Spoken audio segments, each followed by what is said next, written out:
भगवान की जय। चलिए बड़ी भक्तिभाव के साथ मंगलाचरण करते हैं। ओम नमः श्रीभ्यः।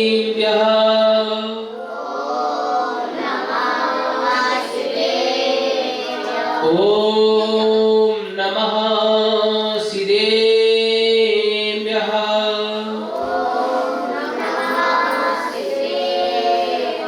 ओम नमः श्रीभ्यः।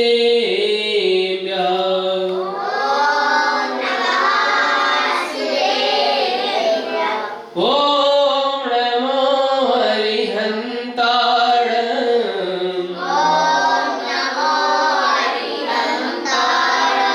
ओम नमो सिंहाणम्।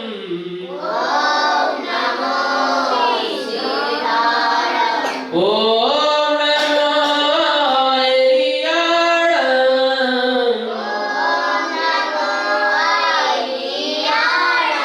ओम नमो जयाणम्।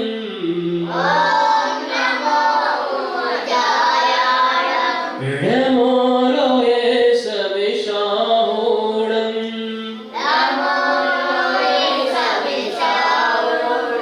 बोलिए देवादिदेव विजय श्री आदिनाथ भगवान की 24 तीर्थंकर भगवान की आचार्य गुरु विद्यासागर जी महाराज की जय। हम सफलता के रास्ते पे चल रहे थे और सफलता के रास्ते पे चलते चलते हम इस तरह आगे बढ़ रहे थे कि हमें आगे सीखते हुए बढ़ना है। और किस प्रकार से सीखते हुए बढ़ना है आपको बता देते। इसमें क्या लिखा है, यदि किसी तरह भी अवसर पा भी लेते हैं तो उनका सही उपयोग नहीं कर पाते। मतलब अगर अपॉर्चुनिटी मिली हुई है, अगर सही अवसर पा करके अगर उसका उपयोग नहीं कर सके तो क्या है, हमारी मूर्खताई होगी। क्यों होगी मूर्खताई? जैसे हम मंदिर करने के लिए आए हैं, ठीक है ना। मंदिर करने के बाद हमें अगर अगर भक्ति भाव के साथ अगर हम दर्शन नहीं करें तो क्या होता है, गलत हो जाता है ना। और इसी प्रकार हम जहां भी कार्य कर रहे हैं वहां भक्ति भाव के साथ अगर कार्य नहीं करें तो गलत हो जाएगा। और क्या लिखा है कि कहते हैं कि फिर अगली बार जब यह अवसर मिलेगा तो कुछ खास करेंगे। मतलब क्या कहते हैं कि अगली बार जब हम यहाँ पे आएंगे तब बहुत अच्छा करेंगे, है ना। अभी तो हम नहीं कर पाए, वो गलत होता है। अगली बार का इंतजार कभी नहीं करना चाहिए, क्योंकि जो अभी का समय जो निकल जाएगा वो निकल जाएगा, वो दोबारा लौट करके नहीं आएगा। और क्या लिखा है, इस बार तो हम कुछ नहीं कर पा रहे हैं, इस बार एक समस्या है या यह जरूरी काम अकस्मात आ गया है, ऐसा कहकर भी उस अवसर को हाथ से जाने देते हैं। जरा विचार कीजिए, है ना। हम लोग यहाँ पर है, संस्कार वैदान में है, और यहाँ पर रह करके हम जो तरक्की चाहते हैं संस्कार वैदान की, ज्ञानदान गुरुकुल की, अगर उस तरक्की में हमारा हाथ अगर नहीं बढ़ा रहेगा तो क्या हो जाएगा कि मतलब वो अवसर खो जाएगा। क्या हो जाएगा? खो जाएगा। और इसके बाद और उनका यह दूसरा चांस दोबारा आता ही नहीं है, दूसरा चांस दोबारा आता नहीं है, जिसका वे सदुपयोग करने वाले थे। किसी विद्वान ने सही ही कहा है, अवसर उस साबुन की तरह होते हैं जो बाथरूम में हमारे हाथों की से अक्सर फिसल जाया करते हैं। जब हम नहाते हैं तो साबुन आदि फिसल जाते हैं, तो उसी प्रकार अवसर होते हैं। अवसर अगर हमारे पास आया और अगर हमने नहीं ध्यान दिया, क्या हो गया? चला गया, है ना। लोग कहते हैं कि हमें तो अवसर मिलता ही नहीं है। लोगों को कहते हैं हमें अवसर मिलता ही नहीं है। क्या होता है? वो गलत होता है।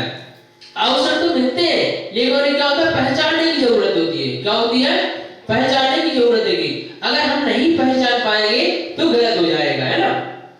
और क्या लगता है, उनसे कहना है कि अवसर कहीं बाजार में नहीं मिलता, जिसे खरीद के लाना है। अवसर कहीं भीख में नहीं मिलेगा, जिससे आपने मांगा और आपको मिल जाएगा। अवसर आपके इर्द गिर्द सदैव घूमता रहता है, बस जरूरत है उसे आप द्वारा पहचानने की। अवसर का मतलब क्या होता है? इर्द गिर्द घूमने का मतलब क्या होता है? आपके ही आसपास में इर्द गिर्द अवसर घूमते हैं, लेकिन हमें पता नहीं है। उनका एक्स्ट्रा कार्य। जैसे मैं अभी ये चावल चढ़ा रहा था तो कुछ मतलब मतलब दीदी लोग यहाँ पर जो चावल थे तो वो बीन के ना वो करके वो कर रही थी। तो ये अवसर होता है, क्या होता है, ये अवसर होता है, जो मतलब बता रहा हूँ मैं, ये अवसर होता है ना। फिर इसके बाद वहाँ की जैसे मैंने वो साफ करने के लिए कहा था तो साथ साथ में ये भी साफ कर दिए है ना। तो ये अवसर होता है, क्या होता है, ये अवसर होता है कि हम पहचान नहीं पाते, क्या होता है, हम पहचान नहीं पाते। और वो नहीं पहचान पाता है जिसके अंदर थोड़ा वो आलस भरा हुआ हो, जिसके अंदर मतलब आगे बढ़ने की काबिलियत ना हो या फिर आगे बढ़ना नहीं चाह रहा हो, वो नहीं पहचान पाता है ना। लेकिन हम सबको आगे बढ़ना है, क्या करना है, सबको आगे बढ़ना, तो सबको एक एक अवसर को पहचानना होगा। मैं कब से कह रहा था कि एक अवसर को पहचानते हुए हमें आगे बढ़ना है, ठीक है ना। आगे बढ़ने का अगर समय मिला है तो उसे गवाओ मत, उसको समय आगे बढ़ने में ही लगाओ, समझे ना उसको। और क्या लिखा है, एक ऐसी चीज है जो योग्यता से भी कम है, उससे भी ज्यादा दुर्लभ है, वह है अवसर को पहचानने की योग्यता। वह क्या है, योग्यता, मतलब अवसर को पहचानने की योग्यता है। कोई अवसर अगर आपके पास आता है और आप अगर उसे ठुकरा देते हैं, उसे पहचान नहीं पाते हैं, तो पहचानने की योग्यता भी होनी चाहिए, है ना। अवसर की पहचान के लिए आशावादी बनना होगा, आशावादी बनना होगा, मतलब जीवन में आशावादी बनना होगा, क्योंकि आशावादी को हर खतरे में अवसर दिखता है। हर खतरे में क्या दिखता है, अवसर दिखता है। मैं आपको एक छोटे से बात बता रहा हूँ ना, जब मैं भामेर गया था, महाराष्ट्र भामेर गया था, तो मैं यहाँ से मना कर रहा था मैं भामेर नहीं जाऊंगा, मैंने कहा मैं भामेर नहीं जाऊंगा। लेकिन भैया ने कहा कोई संभालने वाला नहीं है, आप वहां पर हैंडल कर सकते हो। तो मैंने कहा जो भैया की इच्छा है तो मैं चला जाता हूँ। वहां पर पहुंचे तो वहां पर मुझे धमकियां मिली, सीधे मारने की धमकी मिली कि आपको यहाँ से जाओ अन्यथा मार दिया जाएगा। तो मैंने कहा मेरा घर परिवार कोई है नहीं, मेरे बच्चे, मेरी शादी हुई नहीं है ना। तो मतलब मेरे विचार बता रहा हूँ मैं, मेरा छोटा भाई है वो मेरी माता पिता की सेवा कर देगा, मैं अगर मर भी जाऊंगा तो क्या फर्क पड़ेगा, है ना। लेकिन फिर मतलब मैंने भैया मम्मी को भी कहा है ना कि ऐसी ऐसी बात है, कि डरने वाली कोई बात नहीं है ना, और डरने की कोई दिक्कत नहीं है। फिर दोबारा धमकी मिली थी, मैंने कहा कोई बात नहीं भैया, तुम मुझे मार दे, मैं तो यहाँ पे गलत कार्य नहीं कर रहा हूँ ना, अच्छा कार्य कर रहा हूँ, मैं धार्मिक कार्य कर रहा हूँ, मैं बच्चों के लिए यहाँ पे पढ़ा रहा हूँ, क्या कर रहा हूँ, बच्चों के लिए यहाँ पे पढ़ा रहा हूँ, है ना, अब भगवान की पूजा कर रहा हूँ। अगर इस व्यक्ति को भी अगर आप मार देते हो तो आपका कितना नाश होगा वो आपको नहीं पता। मैंने सीधा कह दिया उससे, आप तो कट्टा वगैरह लाओ मुझे मार जाओ, सीधा कह दिया उससे, है ना। और फिर भैया ने भी कहा कि अगर कोई दिक्कत होती है तो वापस आ जाओ। तो मैंने कहा मैं कायरता का कलंक लेके नहीं आऊंगा, मैंने कहा मैं कायरता का कलंक लेके नहीं आऊंगा, मैं कायर नहीं हूँ भाग जाऊंगा, है ना। मैं आऊंगा तो प्रॉपर चीजें बना करके आऊंगा, है ना। फिर मैं वहां पर रहा तो उस गांव का एक एक व्यक्ति हमने अपना हितकारी बना लिया था, एक एक व्यक्ति हितकारी। अब जो जिसने धमकी दी थी ना मुझे, वो मेरी नजरों के सामने नहीं आता था। 15 दिन के अंदर, 15 दिन के अंदर नजरों के सामने नहीं आता था, वो दूर से काटता था, मतलब दूर से जाता था। लेकिन जब स्टार्टिंग में था तो गांव समझता नहीं था, है ना, उसको पता नहीं था कि गुरु जी का व्यवहार क्या है क्या नहीं है ना। जब मैंने गांव वालों से बातचीत की और उनको व्यवहार अच्छा लगा, फिर गांव वाले पूरे सपोर्ट में कि अगर आपको कुछ नहीं होगा हमारी जिम्मेदारी है। फिर इसके बाद में बच्चों को लाए, 3 अंकल ने टूर भी आया बच्चों का, बड़े बच्चे खुशी खुशी से आए, खुशी खुशी गए, मतलब फिर बहुत अच्छी चीजें हुई। मेरा कहने का मतलब ये है, तो मेरे कहने का मतलब है हर चीज को आप अवसर के रूप में देखिए, क्या है, अवसर के रूप में। ये मत देखिए कि मुझे कष्ट मिल रहा है या ऐसा या वैसा या कुछ, है ना। यहाँ पर भी आप अगर आप जल्दी आए हो, ठीक है ना, तो ये अवसर है आपके लिए, क्या है, अवसर है। आपने कुछ नया सीखा, आपने कुछ नया सीखा, है ना, तो ये अवसर है आपके लिए, अवसर के रूप में देखिए। और मैं गया तो अगर मैं ये सोचता कि अरे मैं पैसा क्या खाऊंगा, है ना, फिर जब से मेरी मतलब मेरे कहने का मतलब है कि मतलब एक लगा कि हाँ मैं एक कार्य भी कर सकता हूँ, तो अवसर होता है, अवसर के लिए पहचानना चाहिए, उसमें कोई दोहरा वाली बात नहीं है ना। चलिए आगे क्या लिखा है, अवसर को पहचान के लिए आशावादी बनना होगा, क्योंकि आशावादी को हर खतरे में अवसर दिखता है और निराशावादी को हर अवसर में खतरा नजर आता है। जो निराशावादी होती है, जिसे आशा ही नहीं होती है आगे बढ़ने की, उसे क्या दिखता है, हर अवसर में खतरा दिखता है। अब जैसे मैंने कहा ना, तो ऐसा ऐसा हुआ था मेरे साथ, तो क्या लगा, खतरा, लोग क्या कहते हैं, खतरा है, खतरा है, खतरा है, जबकि वो अवसर था। फिर मैं समझा के आया कि वास्तव में जो धर्म के व्यक्ति होते हैं, जो अच्छा कार्य करने वाले होते हैं, उनको डरने की जरूरत नहीं है। और क्या लिखा, इसलिए निराशा को त्याग कर आशावादी बनकर ही अवसरों की तलाश की जा सकती है, अवसरों की तलाश की जा सकती है। अपनी परिस्थितियों, क्या है, अपनी अपनी जो भी परिस्थितियां है ना, अपनी परिस्थितियों को मत देखिए, जो भी आपकी परिस्थितियां उनको मत देखिए, है ना, बस मनहा स्थिति को परखिए। मनहा स्थिति मतलब मन की स्थिति, क्या है, जो हमारे मन की स्थिति है उसको परखिए। फिर चारों ओर अवसर ही अवसर दिखेंगे। क्या दिखेंगे? चारों ओर अवसर ही अवसर दिखेंगे। अगर हमने अपनी मन की स्थिति को परख लिया तो चारों ओर हमें अवसर ही अवसर दिखाई देंगे। अवसरों से खाली कहीं कुछ नहीं है। छोटे छोटे अभावों का हवाला देकर लोग अवसरों से बचना चाहते हैं। क्या चाहते हैं? लोग अवसरों से बचना चाहते हैं। कहते हैं ना कि मुझे तो ये परेशानी है, मुझे तो ये परेशानी है ना। तो क्या होता है कि एक समय पे सारी परेशानियां दूर हो जाती है ना। एक समय में ऐसा आता है सारी परेशानियां दूर हो जाती है ना। तो जरूरी नहीं कि परेशानियां हमेशा बनी रहे। क्या है? जरूरी नहीं कि परेशानियां हमेशा बनी रहे। सुख दुख एक पहलू है। क्या है? सुख दुख पहलू है। कभी सुख होता है, कभी दुख होता है। जैसे ज्ञानदान गुरुकुल के छोटे छोटे बच्चे हैं ना, हमारे यहाँ पे पढ़ने के लिए अभी ये आ रहे हैं। तो जब इनका निमित्त मिला पढ़ने का, जब इनका क्या मिला? निमित्त पढ़ने का मिला, तब तो यहाँ पे आ पाए। इनका पुण्य जागा। क्या जागा? पुण्य जागा। तब तो अभी भी लोग ऐसे हैं जो यही यूनिवर्सिटी में है कि वो भी नहीं आ पा रहे पढ़ने के लिए। अभी उनका पुण्य नहीं जगा है ना।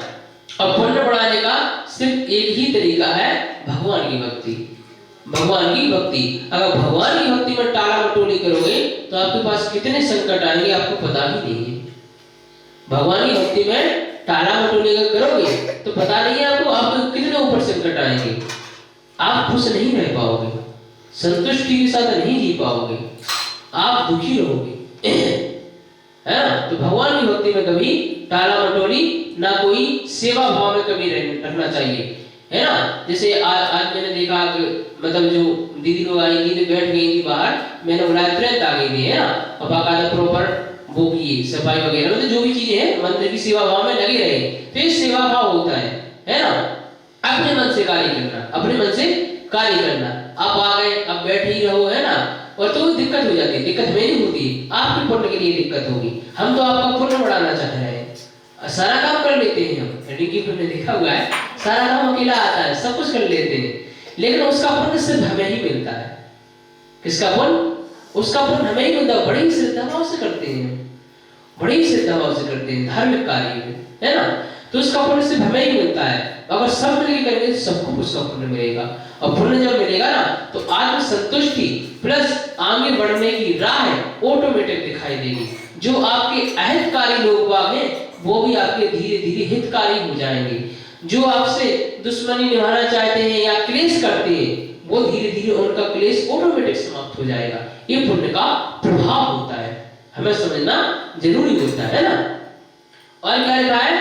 अपनी परिस्थितियों को मत देखिए, मनहा स्थिति को परखिए, फिर चारों ओर अवसर ही अवसर दिखेंगे। अवसरों से खाली कहीं कुछ नहीं है। छोटे छोटे अभावों का हवाला देकर लोग अवसरों से बचना चाहते हैं, लोग अवसरों से बचना चाहते हैं, लेकिन एक सब भुलावे हैं। और हाँ, वो भुलावा दूसरों को नहीं दे रहे हैं, स्वयं को दे रहे हैं, स्वयं की तरक्की को रोक रहे हैं। क्या है? स्वयं की तरक्की को रोक रहे हैं। ठीक है ना। कि अगर हमें किसी चीज के लिए समय मिला हुआ है, अगर उसका समय उस कार्य में नहीं करें तो इसका मतलब स्वयं की तरक्की को हम क्या कर रहे हैं? रोक रहे हैं, है ना। जो हमें रोकना गलत साबित होगा भविष्य में। क्या होगा? गलत साबित होगा। अगर हमारे अंदर 8 या 10 या 12 घंटे कार्य करने की कैपेसिटी है और सिर्फ 4 घंटा ही कार्य कर रहे हैं, कुछ समय बाद ऐसा होगा कि आपको सिर्फ 4 घंटे तक की ही कार्य करने की कैपेसिटी रह जाएगी। आप 12 घंटे कार्य नहीं कर पाओगे। कैपेसिटी आपने खुद घटाई है, किसी और ने नहीं घटाई है। समझना आपको। अगर आपको दिन में आराम करने की लत लगी है क्या है, दिन में पहले नहीं थी लत, ठीक है ना, और धीरे धीरे लग गई। पहले लत नहीं थी और धीरे धीरे लत अगर लग जाती है, और फिर अगर धीरे धीरे अगर वो लत वो नहीं छूटती है, तो आगे जाकर क्या होगा कि आपको तो आराम करना होता है, आराम आप कर नहीं पाओगे, सिर दर्द होगा या फिर बीमार हो गए तो क्या खुद की हानि होगी। क्या होगी? खुद की हानि। तो अपने शरीर को ऐसे रूप में मत ढालो जिससे हमें खुद की हानि उठानी पड़े, है ना। और क्या लिखा है, जितने भी महान लोग हैं, क्या है, जितने भी महान लोग हैं वे सब अभावों में पले पड़े हैं। वे सब क्या है? अभावों में। उनके पास पूर्णतः साधन नहीं रहे, किसी के पास खाने तक को नहीं रहा, किसी के पास खाने के लिए कम पैसा रहा, है ना, किसी के पास मतलब है पढ़ने के लिए साधन नहीं रहे, ये पढ़ने के लिए साधन से मतलब है कॉपी किताब आदि नहीं रहे, उन्होंने इधर उधर से वो किया, किसी के पास लाइट नहीं रही, है ना, किसी के पास लाइट नहीं रही तो लाइट में दिक्कत गई, है ना, इधर से पढ़ा उधर से रोशनी लेके पढ़ा, इस तरीके से, है ना। लेकिन कभी अभावों को नहीं गिनाया, कभी उन्होंने अभावों को व्याख्या नहीं किया कि हमारे साथ ये नहीं है, कि हमारे पास वो नहीं है, हमारे पास वो नहीं है। लाल बहादुर शास्त्री का उदाहरण आप लोगों ने सुना है ना, कितनी गरीब परिस्थिति से वो लोग गुजरे। एपीजे अब्दुल कलाम जो राष्ट्रपति बने, अगर वो एक दुखड़ा मतलब रोते रहते कि नहीं वो हमारा तो मतलब वो सिस्टम है, मतलब हमारे पास तो ये नहीं है वो नहीं है, हम कैसे पढ़ पाएंगे, कैसे क्या करेंगे, तो क्या कुछ हो पाता? जरा विचार कीजिए, कुछ हो पाता क्या? राष्ट्रपति बन पाते क्या हो? बड़े सबसे बड़े साइंटिस्ट बने वो, देश के लिए बहुत काम किया, और उनके लिए ऑफर मिला था भारत देश से बाहर देश वालों से, ऑफर मिला था उनको कि आपको मतलब ऑफर है भारत से दुगनी सैलरी देते हैं। क्या देते हैं? भारत से दुगनी सैलरी देते हैं। लेकिन उन्होंने ठुकरा दिया ऑफर को। क्या किया? ऑफर को ठुकरा दिया। उन्होंने क्या कहा? नहीं, हम कहां करेंगे कार्य? इंडिया में करेंगे। कहां करेंगे? इंडिया में। अभिव्यक्ति का परिष्कार। क्या है? अभिव्यक्ति का परिष्कार। इसको और पढ़ते हैं ना, इसमें लिखा गया है, दरअसल हमारी मानसिकता जैसी होती है, जैसी हमारी मानसिकता होती है हम वैसा ही दूसरों को देखते हैं, जबकि दूसरों का मूल्यांकन करने से पूर्व स्वयं के मूल्यांकन की अत्यंत आवश्यकता है। स्वयं के मूल्यांकन करने से आवश्यकता से मतलब क्या है कि जो हम सोच रहे हैं पहले खुद का मूल्यांकन तो कर ले, वो सही सोच रहे हैं या गलत सोच रहे हैं। हो सकता है कि आप गलत सोच रहे हैं और उसका प्रभाव क्या हो जाए? गलत हो जाए। क्या हो जाए? गलत हो जाए, है ना।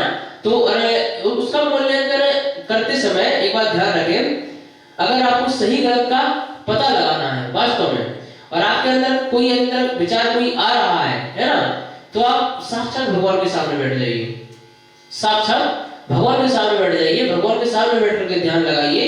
10-15 मिनट में आपको खुद का मूल्यांकन हो जाएगा कि हम गलत सोच रहे हैं या सही सोच रहे हैं, ऑटोमेटिक आवाज हो जाएगा, है ना। तो क्या इसमें क्या लिखा है?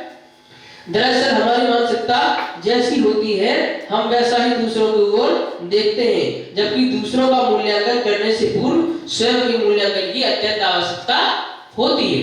और क्या लिखा गया है? दूसरों की ओर एक अंगुली से पूर्व यह अवश्य देख लें कि शेष 4 उंगलियां किसकी तरफ होती हैं? हमारी तरफ होती हैं। किसकी तरफ होती हैं? हमारी तरफ। अगर हम 5 उंगलियां मतलब 5 उंगलियां है ना, अगर दूसरों की तरफ अगर एक उंगली करते हैं तो 4 उंगली किसकी तरफ हो गई? हमारी तरफ हो गई, है ना। दूसरों की ओर एक अंगुली से पूर्व यह अवश्य देख लें कि शेष 4 उंगली अपनी ओर इशारा करती हैं, अर्थात दूसरों के कई गुना सुधार करने की जरूरत स्वयं में होती है। किसमें होती है? स्वयं, यानी खुद में होती है, ठीक है ना। अब देखिए छोटा सा उदाहरण है ना, एक युवा दंपत्ति के पड़ोस में दूसरे युवा जोड़े ने आकर रहना शुरू किया। एक युवा दंपत्ति के पड़ोस में दूसरे युवा जोड़े ने आकर रहना शुरू किया। पहले से रहे दंपत्ति सुबह का नाश्ता करने के लिए भोजन की मेज पर बैठे तो महिला की नजर सामने वाले दंपत्ति द्वारा सुखाए गए कपड़ों पर पड़ी। महिला ने कहा उस महिला के द्वारा धोए गए वस्त्र अच्छी तरह साफ नहीं हुए। किसने कहा? महिला ने कहा कि धोई हुई वस्त्र अच्छी तरह से साफ नहीं हुए हैं, या तो उसके द्वारा इस्तेमाल किया जाने वाला साबुन अच्छी किस्म का नहीं है, या फिर उसे कपड़ा धोना अच्छी तरह से नहीं आता है। उनके कपड़े सुखाने और इनका नाश्ता करने का समय लगभग निश्चित था। क्या था? वो कपड़े सुखाने के लिए आते थे, वही नाश्ता करने के लिए छत पर बैठते थे।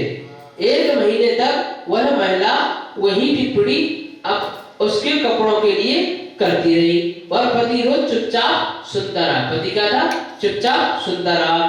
प्रतिदिन की भांति उस महिला ने अपनी आदत के मुताबिक एक दिन जो ही कपड़ों की ओर देखा तो वह आश्चर्यचकित होकर बोली, आज तो इसके कपड़े बहुत ही साफ हैं। किसने सिखाया उसे इतनी अच्छी तरह से कपड़े धोना? उसके पति ने कहा, मैं आज सुबह बहुत जल्दी उठ गया था। क्या उठ गया था? मैं सुबह बहुत जल्दी उठ गया था। मैंने अपनी खिड़कियों के शीशे को बहुत ही अच्छी तरह से साफ कर दिया था। खिड़कियों के शीशे को बहुत अच्छी तरह से साफ कर दिया था। पत्नी भौचक रह गई और उसे सच्चाई का एहसास हुआ। मतलब क्या था? तो उसके शीशे गड़बड़ थे। क्या थे? शीशे गंदे थे तो उसे उसके कपड़े गंदे नजर आते थे। अगर तरीके से तो मतलब साफ करना ही नहीं आते। उसी प्रकार हमें अपने अंदर झांक करके देखना चाहिए, कहीं हम गलत सोच या गलत दृष्टि तो नहीं रख रहे हैं, है ना? हमें पॉजिटिव सोचते हुए, हर चीज में पॉजिटिव सोचते हुए क्या करना है? आगे बढ़ना है। अपने आप को अगर आगे बढ़ना है तो अलग अलग कार्य की ओर बढ़ना बहुत जरूरी होगा। चलिए अब जिनवाणी स्थिति करते हैं। ओम जावाणी के गान ते सोझे लो कालो, सोवाणी मस्तके नमो सदा देते हो दो। हे जिनवाणी भारती तो ही अबोध दिने, जो तेरी चरणा गए सो पावे सुख चैन। देव भजो अरहंत को गुरु सेवा निज ग्रहण, दया धन पालो सदा यही मोक्ष का। नवाणागम पढ़े।